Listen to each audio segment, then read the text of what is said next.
এই ধরনের একটা শেপ আমরা কিভাবে ইলাস্ট্রেটরে তৈরি করতে পারি তাই আজকে শিখব। চলুন শুরু করা যাক। প্রথমে আমাদের ইচ্ছামতো একটা রেক্টেঙ্গেল নিই এবং এর কর্নারগুলি রাউন্ড করে দিই এবং স্ট্রোকটাকে কালো করে আর স্ট্রোক করে দিই 40 পিটি।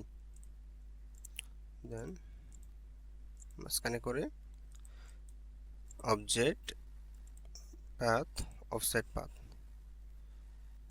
70 বা -80 পিক্সেল দিলাম।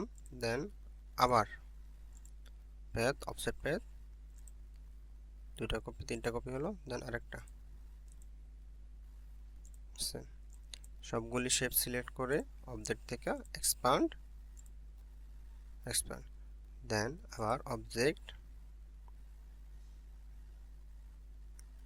মেক উইথ মেশ, দেন র এবং কলাম 10-10 করে দিয়ে ওকে। ডিরেক্ট সিলেকশন টুল নিয়ে আমরা পরের কর্নারগুলি সিলেক্ট করলাম। দেন আমরা টান দিয়ে দিলাম। আবার সেমভাবে নিচে ডিরেক্ট সিলেকশন টুল দিয়ে সিলেক্ট করে